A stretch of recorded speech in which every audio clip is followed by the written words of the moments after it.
Muy buenas tardes, muchachos. Yo soy Santiago Pérez del curso de formación ciudadana del jueves a las 3 de la tarde.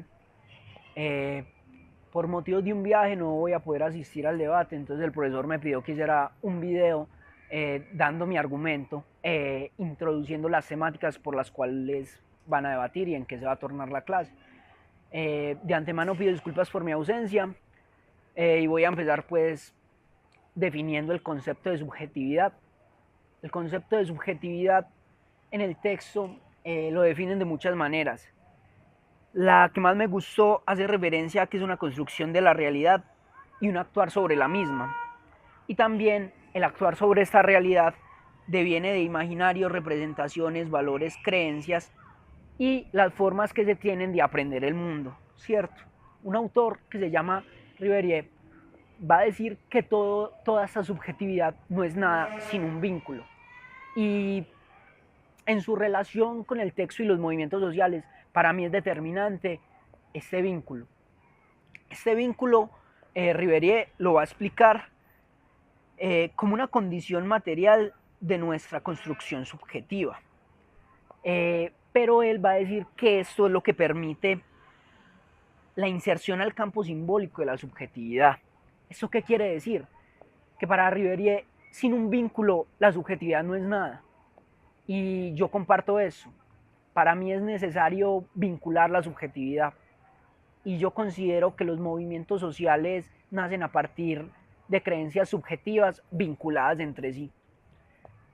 Lo podemos apreciar mucho en la similitud de ideologías que tienen muchos movimientos sociales o acciones sociales. También para explicar esto, en el texto hay una frase que la leeré y me parece muy bonita. La capacidad de los movimientos sociales para sensibilizar la sociedad en su conjunto en torno a los problemas y alternativas a las cuales actúan.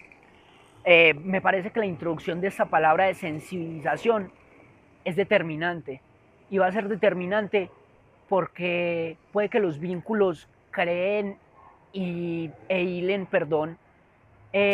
criterios de subjetividad, pero el crear el vínculo de subjetividad refiere a una unión que precisa o que radica en una unión de pensamientos y de sentimientos aprendidos.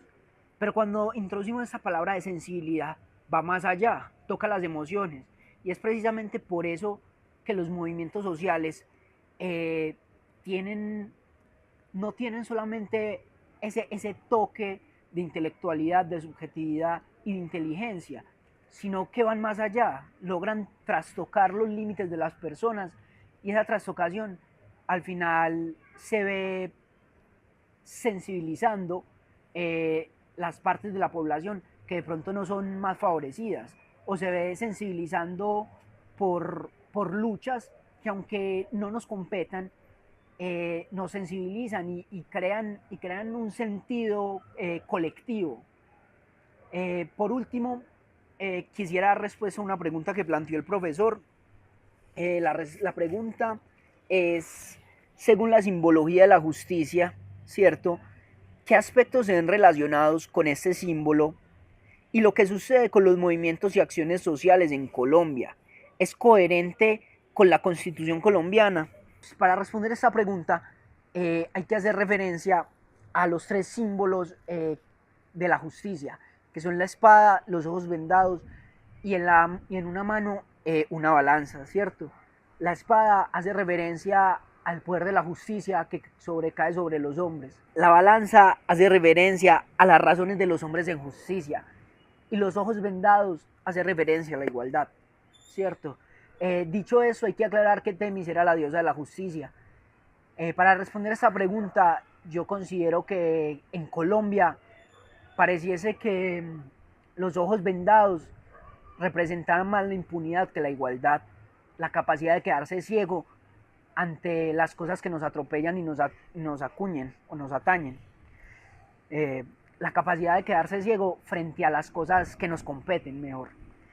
Y esa simbología, y eso se puede ver reflejado con los líderes sociales asesinados. En una clase pasada nosotros expusimos este tema, hicimos algo que la verdad pues en mi concepto fue muy lindo, muy determinante, eh, pero es algo que muchos ya pudieron haber olvidado, y es que esa es la realidad de Colombia: olvidar a los caídos, olvidar lo que pasa, eh, pasar el trasfondo de las dinámicas y ver quién clasifica a los 8. Eh, entonces, hasta cifras de hoy van 198 líderes asesinados, o al menos así lo afirma el Diario del Cauca. Según El Espectador van 190, esa es la cifra, y El Espectador, aparte de eso, dice que el gobierno no se responsabiliza por la mayoría de estos casos. ¿Qué quiere decir? Que quedan en la impunidad, que nadie responde por ellos. Y eso es muy fácil porque en Colombia la justicia no es una justicia de igualdad, es una injusticia selectiva. La justicia está en pro de quien más plata tenga, o de quien más amigos o relaciones o influencias pueda tener. Pero esa desigualdad que hay en Colombia a nivel de justicia es una desigualdad que es la misma que nos da pie a salir adelante.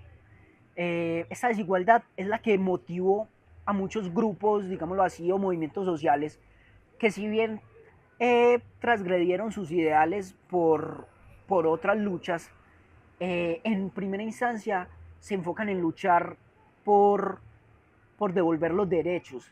Y por ejemplo el movimiento del M19 en la Constitución del 91 es fundamental, logra la acción de tutela y reponer muchos derechos en Colombia.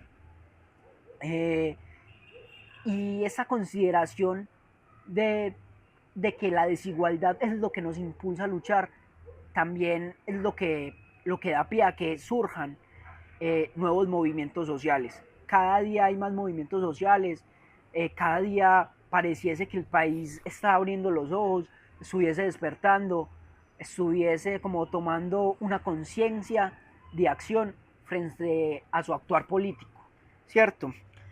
Por último, no quiero extenderme más, he tenido algunos problemas técnicos, pues ya ven que está de noche, detrás de mí está la bonita ciudad de Medellín, y básicamente quiero llegar a introducir dos preguntas muy sencillas que pueden ser o tema de debate para ustedes, o simplemente pasen desapercibidas.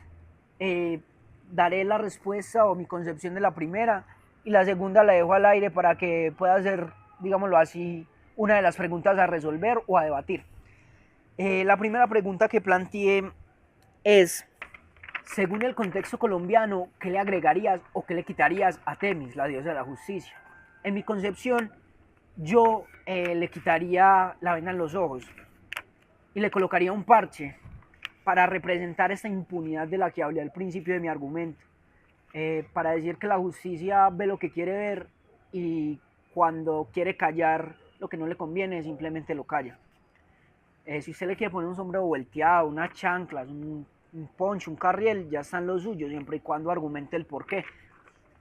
La segunda pregunta hace referencia a un actor, Meluk. Los movimientos, según Meluk, son un mensaje y una alternativa social, ¿cierto? Y mi referencia con esta pregunta es de los movimientos estudiantiles, ¿cierto? Los movimientos estudiantiles traen consigo un mensaje y están demandando fondos para la educación pública. Yo les quiero preguntar a ustedes si detrás de esos movimientos sociales o de estas marchas, de estas movilizaciones, ¿será que hay más? ¿Será que hay otro mensaje oculto que tal vez no hemos logrado captar algunos? Les agradezco por su atención, muchachos. Espero que este video sea de ayuda, que el profesor se apiade de mí y me ponga una buena nota. Y nada, yo voy a estar en San Andrés paseando en el mar y ustedes estudien, vagos.